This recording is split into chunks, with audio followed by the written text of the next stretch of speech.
One of the Bible's greatest prophets hit burnout so hard, he prayed to die.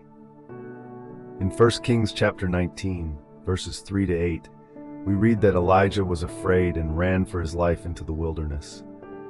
He sat under a broom tree and prayed that he might die, saying he had had enough. Then he lay down and fell asleep. An angel touched him and told him to get up and eat. He looked and saw bread baked on hot stones and a jar of water. He ate and drank, then lay down again. The angel of the Lord came back a second time, touched him, and told him to get up and eat, because the journey would be too much for him. Strengthened by that food, he traveled 40 days and nights until he reached Horeb, the mountain of God. Observation first. A prophet who has just seen fire fall from heaven now runs, exhausted and afraid.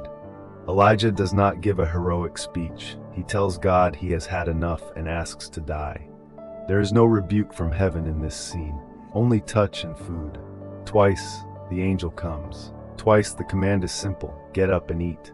The text pays attention to small details: the broom tree, the hot stones, the jar of water, the long journey ahead. The contrast is sharp. Elijah feels finished. God quietly prepares him for another 40 days. Now, interpretation. For Israel hearing this story, Elijah was not a minor figure.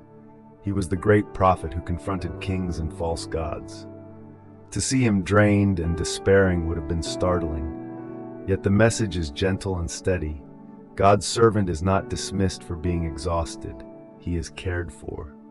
Psalm 103:13-14 echoes this heart, saying that the Lord has compassion, remembers that we are dust, and knows our frame.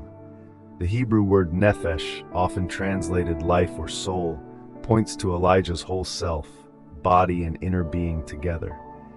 God feeds the nephesh, not just his mood. In the New Testament, Jesus continues this pattern when he says in Matthew 11:28-30 that the weary and burdened can come to him and find rest. The principle that emerges is clear.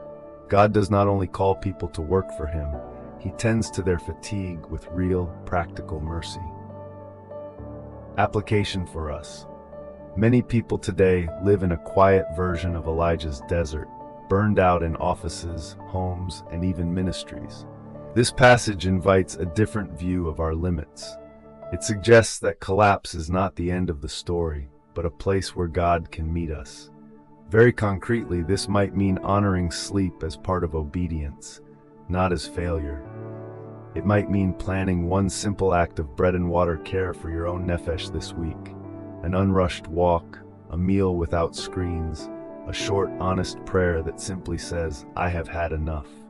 It can also mean offering practical kindness to someone who is clearly drained, before offering advice. The God who sent an angel with food still works through small acts that help a tired soul stand up again. Study it deeply, live it fully.